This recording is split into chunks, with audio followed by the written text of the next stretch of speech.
Ako retired Sikal Lieutenant Eduardo Mabugnon, 721902. Is Infantry Philippine Army, SR Class 104-92. Itong isi-share ko sa karanasan ko sa pagkasundalo. Yung nandun ako sa 8IB, doon kami sa Agusan del Sur. Sige. Paano nangyari yun? Ganito yun. Year 1987, May. May upod yung binigay, yung batalyon namin. Bravo Company ako noon, 8IB. Under ni Lieutenant Bendicio, yung CEO namin. Nag-test mission yung stroke ng 28 IB. Kasi yung area ng IOA ng 28 IB saka sa amin, Bravo Company, magkadikit lang. Kaya kami ang binigyan ng batalyon namin, kami ang maging blocking force. Sa area namin. Anong lugar yan? Sa Barangay Aspitia, Agusan del Sur, Prosperidad, Agusan del Sur. Kami ang binigyan ng task ng Bataan Commander namin, kami ang blocking force kasi yung EOR namin, makalapit kami sa 20 IB. Pagkatapos, nag-organize yung CO namin, company commander ng dalawang platoon. First platoon at second platoon. Ako ang radyoman ng CO ko, si Lieutenant Benicio. Then yung isang platoon leader, yung bagong official nga si Lieutenant Jimenez. Then move kami madaling araw. Ang task namin, blocking force lang. Sakali makaengkwento yung stroke ng 20 IB, kung tatakbo sa amin, kami ang may mga kanila. Then move na kami. Move na kami. Papunta sa designated naming area para doon kami mag-standby. 2 araw yung lakaran. Then dumaan kami sa sitio, may sitio. Tapos may nakita kaming high ground. Hindi masyado mataas, doon kami nag-standby. Mga more or less 1 week kami nag-standby doon. Kasi ang pa namin, blocking force lang. Then mag-aabot na ng kuwan, tumawag na yung batalyon namin na balik na kami kasi hindi nakaengkwento yung stroke ng 20 IB. Di balik kami. Balik na naman. Pagbalik namin, wala kaming ibang madaanan. Yung dinaanan namin, yun pa rin ang dinaanan may puntang CP namin.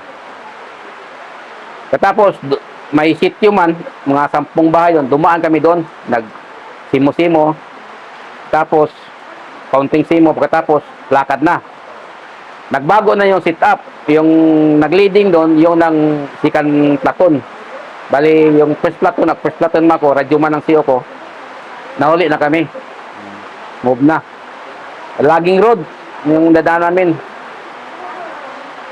Tapos, nauna na yung second platoon. Yung paakyat, medyo di mataas, paakyat lang, sa pakurba. Mamaya, biglang may pumutok. Landmines. 3 malaking landmines. 3 sa gitna ng rough road, yung logging road. Ang style pala sa mga kalaban sa Agusan del Sur, Surigao Agusan, yung malakas pa si Padre Navarro at saka si George Madlo, si Kauris. Lahat ng madaanan doon, mga rough road, mga kuan, lagyan, taniman na nila ng mga landmines. Meron na nakatanim ng mga landmines. May wiring na, kung may balitas lang, may dadaan sundalo, dalahan na ng battery. Battery operated na landmines. Yung pumutok yung 3 landmines, yung isang team doon, talaga napuruhan. Pagtapos sa 3 putok, 3 malaki, mayroon pang series sa gilid ng kuan. Kasi nakita ko talaga yung isang kasama ko, yung unang putok, hindi sa tinamaan. Di ang kuan na sundalo talagang mag-cover sa gitna, sa gilid, sa bundok man. Doon ang pumutok ang pangalawa na series, maliit lang. Pero nakita ko talaga siya tumilapon. Pagbagsak niya, on the spot siya. Meron ding mga landmines na hindi pumutok, yung nabasa na ba? Sa matagal nilang binaon, nababasa na hindi na pumutok. Ako, at saka isyo ko, ako maradyuman, tumawid siya ng tulay, yung malit lang na tulay, pantao lang. Pagtawid niya, yun na, pumutok na. Ako, naiwan ako, hindi na ako nakatawid kasi bulong para naman kalaban. Bulong pyro. May putok. Bulan pa. Oo, putok landmines, bulong pyro ganyan yung kalaban. Di ako, naiwan ko sa kabila, siya nakadaan na. Tawag sa akin, Rajuman. Kasi sa kanan sir, kay bulong pyro pa. Bulong pyro pa. Yung tropa namin, wala na. Alam mo na yung style ng IB noon. Wala nang maneuver. Kung saan ka nakadapa, doon ka talaga nakadapat ba? Yung style ng kan, di kagaya sa atin, may command, maneuver talaga. Pag hindi na masyadong volume fire, dumikita ko siyo ko. Tawag sa ako nga, ganito, na-encuentro kami. Pati yung 20th IB, nabulabog na, kami sa amin nakapokus yung kuha na. Encuentro. Yung 60 gunner namin, isa naman 60 gunner namin doon. Isa lang 60 dala, may isang 60, isa ka 90 RR. Putok yung 60 namin, yung bulldog pa nga 60. Putok. Mamaya, grabing putok na. Pansya, yung barrel niya, umaapoy na. Ayan ang magkanang bala kasi na-stoppage na sa sobrang init ng kwan, ng putok niya. Di yung kalaban, nakita namin, high ground talaga yung kalaban. Ground. May kapihan. Sabi niya ang CO namin, tumawag siya sa yung gunner namin sa 90RR. Master David, paputukin mo yung 90RR. Tubak mo yung gunner namin. Nilod ng 90RR. Tinarget niya yung saka na kalaban. Pwesto. Pintukan niya. Tatlong bala ang nilabas na 90RR. Pinagputukan niya. Di naglaylo yung kwan. Nawala yung putok ng kalaban. Oo, nag-ambos. Kasi may dala kami tayo doon sa natakot sa 90RR. Di yung one team nga napuruhan talaga. Nakita namin na yung iba pabalik sa area namin. Yung official namin na si Lieutenant Jimenez bumalik sa pwesto namin. Daming dugo, tinamaan ng landmines. Yung daming pako yung mukha. Napuno ng pako yung mukha niya, yung pako numero 5, yun ang tumawa sa kanya. Naiwan ba yung BBR malight niya with tube? Naiwan doon sa daanan. Nirecover na naman. Nirecover na naman tropa, nakuha. Yung lahat ng wounded, ng matras. Tama. Yung iba sa likod, pero yung si Lieutenant Jimenez, yung bagong opisyal namin, puro tama ng pako. Yung nilagay na sa landmines ba? Yung nilawang shrapnel. Malalak siya, malalak. Hindi man, puro tama lang ka mga shrapnel, puro shrapnel. Nagkuman namin siya namin nga i-search sa yung area. Tumigil din ng kalaban. Oh, nag-withdraw na. Hindi na mo pumuputok yung kalaban. Mga anong oras yun nag-start? Mga 2:30. Natapos mga mahigit na alas 3. 2:30 ng hapon. Mahigit na alas 3 natapos. Nag-search na yung tropa namin. Sinearch namin yung one team namin na kulong talaga na pumasok sa ambush area ba. Doon nakita namin 4 yung kiya namin doon. Pati baril na nakuha ng kalaban na. Yung 4 na baril. Sino yung Kia doon? Si Late Pepsi Cabaros.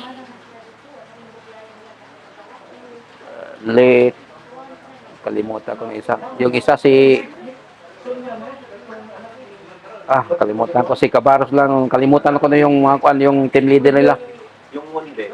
Yung wounded si Corporal Quison, Lieutenant Jimenez. Iba kalimutan ko yung apelyido. Basta si Lieutenant Jimenez ang di ko talagang kalimutan kay platoon leader sa isang platoon. At saka yung si Corporal Quizon kasi kabangkers ko ngayon sa kwan sa CP namin. Kalakasan pa yung taga ng IP noon. Buhay pa si Padre Navarro at saka si Caores. Nung time na yun. Oh, noong time na yun, 1987. Kalakasan taga IP na Surigao. Puro landmines ang ambos doon, mga kawan. Doon na-recover namin yung mga patay, mga wounded. Kami na sinuportahan ng 28 IB. Nag-request lang ng chopper para makuha yung wounded namin. Yung patay namin, yun ang dinala na namin. Bailan. Ikaw namin ng kalabaw, parang ilagay namin sa kalabaw. Pinahikuan naman sa kalabaw. May kuan, hinihila yung kalabaw. Nilagay namin yung mga wounded namin. Yung mga patay namin, yung 4. Yun talaga ang kuan. Di ko talaga makalimutan yung kuan na yun. Ambos, landmines. Tapos, more or less gaano karami yung nag-ambos eh. 50. More or less 50 sila. Kasi kung sa kabila kami dumaan, doon ang marami palang tropa ng kalaban. Dalawang pwesto mo sila. Oh. Kasi kung sa kabila kami dumaan, malayo naman sipi namin, doon lang kami dumaan kung saan kami dumaan yung araw, yung papunta namin, sa area namin, pagbalik doon kami dumaan. Ang marami, ang kan doon, landmines. Lesson learned doon, dapat hindi kayo dumaan pa kasi. Oo, lesson learned namin doon. Alam mo na yung batalyon mag-operate, di kagaya sa atin na di taga dumadaan ang daan. Sa batalyon, dumadaan talaga sa daan. Gaano kahirap yung maambos? Hirap, mahirap talaga. Hindi mo maintindihan kung anong gagawin mo sa unang kwan, parang na-shock. Shock ka sa unang kwan nila. Unang putok, landmines. Kita ko, apoy 30 feet, more or less 30 feet ang haba. Ang apoy ng landmines. Yun. Saka hindi ko talaga makalimutan yung kasama namin na sa unang putok sa landmines, hindi sa tinamaan, yung nag-cover na siya. Mumuntok yung pangalawa, yung series, doon sa tinamaan talaga. Bali-bali yung katawan niya.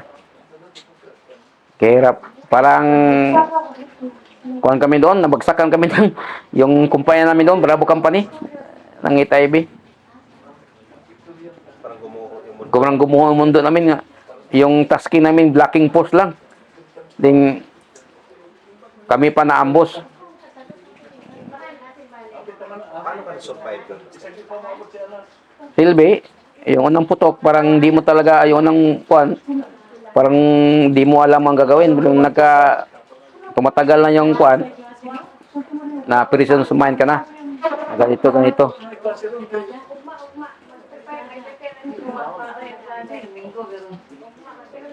Mahirap talaga ang ambos. So, yun yung isa sa mga hindi mo Oo. kalimutan. Yung isang hindi ko makalimutan.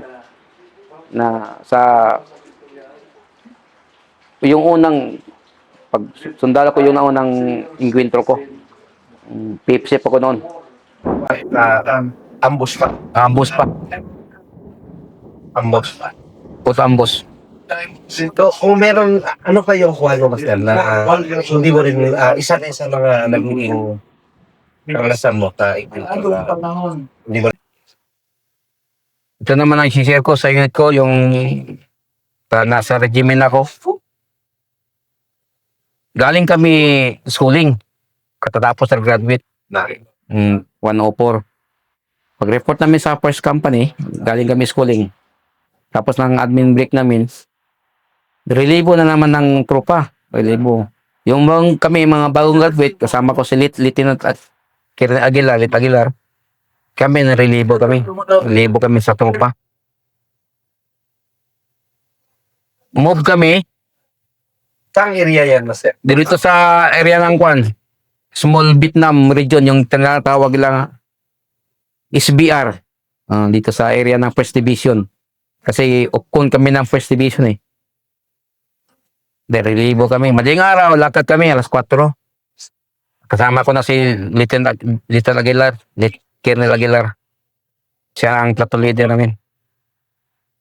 Nang pumasok kami sa barangay, yung team namin, under ni Master Sarin Salvador, last team kami. Oh, last team.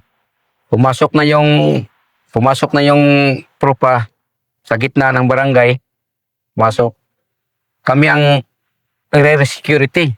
Oh, sa isang bahay doon. Doon kami na, yung team namin doon na naiwan. Yung iba pumasok na sa gitna. Di madaling araw, alas 5, dumating kami, madilim pa. Maya, isupi na, magsayang ganyan. Mga alas 8 na, may isang tao dumating. Dumating isang tao. May-ari pala siya ng bahay na tinirahan namin. Pinasilungan niya. Oo, pina-standby ng team namin. Ang tanong ko, Gaw, anong balita? Kasi uso kasi sa bundok na gaw. Gaw, anong balita, Gaw? Na, sa akin, kuwan ko lang nga, Gaw, anong balita? Wala akong bigla masang lumapit. Sabi niya, Sir, may NPA dyan sa taas. Ano? May NPA dyan? Oo, may NPA dyan. Kasi yung maliit na payag dyan, tinatawag nila buos, yung lagyan ng mais ba? Harvest na mais, ito nilagay. Lamang tao dyan, sir. Kasi buos lang yan. Nakita niya, may mga sinampay. Ano ba? Totoo talaga yan? Oo, sir. Sige. Pinuntahan ko agad si Lieutenant Aguilar, si Lit Aguilar. Aguilar. Sa gitna siya, sa may barangay. Anggo, sir, may nag-report sa akin, sir. Oh, ano? Na meron daw kalaban, sir, dyan sa taas, bundok. No? Totoo yan? Totoo, sir. Siya mismo nagsabi.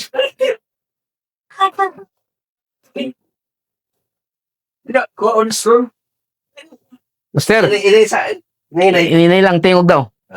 Yeah. Sabi ko na may kalaban na sa taas, sir, na may buos. Ano ba? Kasi organize. Hindi, organize lang. Kaya nang organize, hindi na yung by team. Sino sasama? Kanya sasama. Hindi hindi ako sumama, naiwan yung team namin. Lakad lang, pinuntahan lang yung report. Yun, pinuntahan nila. Kanya organize na ba? Sarit ka na. Pagkatapos, bumalik man sila. Sabi nila, wala man, master. Hindi man, negative man. Hindi ko negative? Oo, negative man, master. Anong ba? Sige, pahinga naman to pa kay lakad. Maya-maya, pinuntahan pala ng kuan, ng may-ari ng bahay, yung kuan. Pinuntahan talaga niya. Sabi niya, di, bumalik siya. Sir, meron talaga, sir. Ha?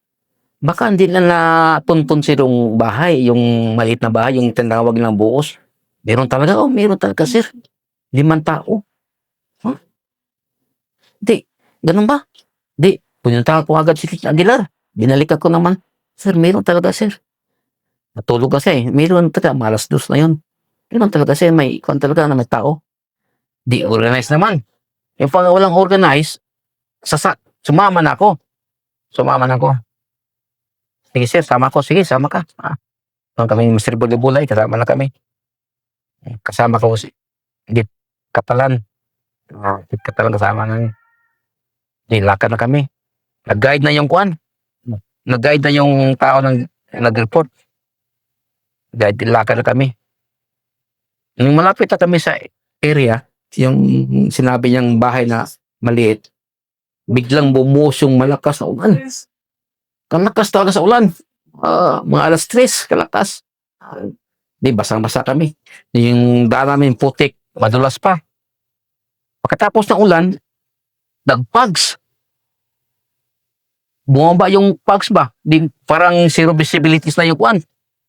Doon pala ang nakaganda kasi yung ulan na yun. Kasi yung gwardiya nila, umalis, pumasok sa kubo din. Kasi ganyan man yan. Dito yung kubo, dito yung may niyog, dito yung gwardiya nila. Yung lumakas yung ulan, pumasok siya. Pumasok sa bahay. Oh. Naka-advantage sa amin kasi nag-pugs. Hindi kami nakikita sa kuan. Hindi lakad namin ganyan. Pag may bahay talaga, maliit na bahay. Parang ginatawag na buhos. Di, skirmisher na. skirmisher na kami. Tatlo na kayo. Oh. Dili, dami na kami. Dalawang team at tatlong team. Skirmisher na. Pag skirmisher namin, yung area namin, kuwan man, yung madaming damo, mahaba, kaya di kami nakatakbo agad. Yung nakadikit doon, katagbo, sila Master Volleyball si Lit Catalan. Nabulaga nila ang mga kalaban. Naglaro pala ng skitsa, yung kalaban, o baraha. Nakita ko, nakadikit nila ko sa bintana, nakita ko, pumasok agad si Lit Catalan. Birada agad niya, kami, doon kami sa bintana din, birada din kami. Di yung kalaban, yung mga baril nila nakasandal naman, di nakadampot. Naubusan ng bala si Lit Catalan. Atras naman, sa may pintuan. Pumasok naman, nakita ko si Master Bulay-Bulay. Kami, doon naman sa bintana kami. Banat kami. Oo, banat din sila. Wala talaga sa limas la, 4 lang kasi yung isa pala nag-marketing. Nag-marketing. So yung 4 na yun? Ubos talaga. Yeah. 4 ng baril. Nakuha na may baril. Kawa si Bulay-Bulay. Katalan ko ito si Pepsi yung class 103. Anong apelido niyan? Tapos sa'yo? Oo, sa akin. Doon kami na-promote na 4. Ang recover niyo naman? 4 na baril na lang. 14 at kadalawang 16. At saka 4 na badikaw? Oo, 4 na badikaw. Kumusta ko? Ay, mura yung tropa kasi Walang gaso? walang casualty. Kasi sa tagal-tagal na lang operate doon, kami pa naka-score yung bagong graduate ng Ranger. Bagong graduate kami naka-score, kami nag-relibo. Ang dami na wounded doon, mga landmines na yan. Yung, kasi nag-school, ginabilitan na landmines sila. Yung kami, pag-graduate namin, kami pa naka-score ng 4. Si Colonel Bagasin, yung CEO namin doon, Captain Bagasin pa noon. Pero hindi naka-return pa? Hindi naka-return fire kasi nakasandal yung baril nila. Assault na agad. Then naka-return fire. So, dalawa lang talaga po. Oo, matamaan yung sa loob. Kami, doon lang kami sa gilid. In case na may... Oo, may tumalon na bintana. Pagkatapos noon, high moral yung CEO namin. Captain Bagasin. Doon yata nakuha namin yung best company noon. Yung inkwento na yun. At doon na kami na-promote. Yapak. Corporal. Asa rin to. May isang bulay-bulay. Pero pinag-usapan namin yung cash reward niya. Binigyan namin sa nag-report. Oo, nag-info. Yung nag-info. Ganda rin ng pag-isip. Ganda. Nakatulong sa amin yung ulan at saka yung fags. Timing. Timing. Parang may mga pamali. Pamanin. Talagang binigyan na sa amin yung mga 4 na yon.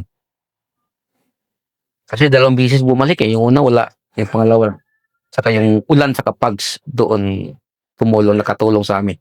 Kasi umalis yung gwardiya Kung di umalan doon, baka may makasolve sa amin. Patience lang talaga. Pasensya talaga. Fault pa rin na natutunan mo rin. Kumpare na. Kapag kumpiyansa.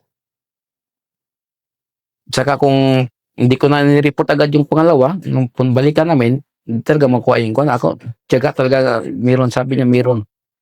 Nireport ko, balik kay Intel Aguila para balikan namin. Yung unang sumama doon, sa pangalawa, hindi na sumama. Kami, yung hindi nakasama sa una, kasama ako. Sa information. Information. Maganda pa talaga yung kung kasama mo mga civilian. Kasi ang tanong ko sa kanya doon, daw, anong balita? Ganyan lang ang tanong ko Ako mismo nagtanong kay siya, dumasa sa bahay, tinira namin, bahay man niya. Tanong ko sa kanya, Gaw, anong balita? Yun lang tanong ko sa kanya. Nagsabi agad sa kanya, ganyan, may kalaban, may doon. So, yun yung isa sa mga ano, sa yung may makalimutan. Oo. Surprise. Na-surprise yung kalaban. Kaya doon na nila kami na-promote sa kung ano yan, encounter na yan. Promote ka na. Yun. Apat kami na-promote doon. Ano yung kwan, Master? Kung may dagdag ka pa ba doon? Ang dagdag ko tugal doon, yung tiyaga talaga. Yung tiyaga. So, parang yun yung kwentong encounter mo na hindi mo makalimutan. Ito, Master, last na. Kung may ano pa, kung may bilang isang sundalo, kung may message ka sa ating mga kabataan Pilipino, yung mga gustong magsilbi sa bayan ng mga kabataan, mga nag-aaral, mga sibilyan, anong mensahe mo sa kanila? Ang mensahe ko sa kanila, maganda ang trabaho ng isang sundalo. Magandang mga benefits. Pag mag-retire ka, may makukuha kang benefits sa mga retirement pay mo. Saka makatulong ka rin, makadepensa ka rin sa nasod natin. Maganda ang sundalo. Maraming benefits. Sa mga gustong magsundalo. Tiyaga lang kayo. Apply lang kayo na apply. Kung di kayo makuha sa una, tiyaga lang kayo. Makukuha rin kayo.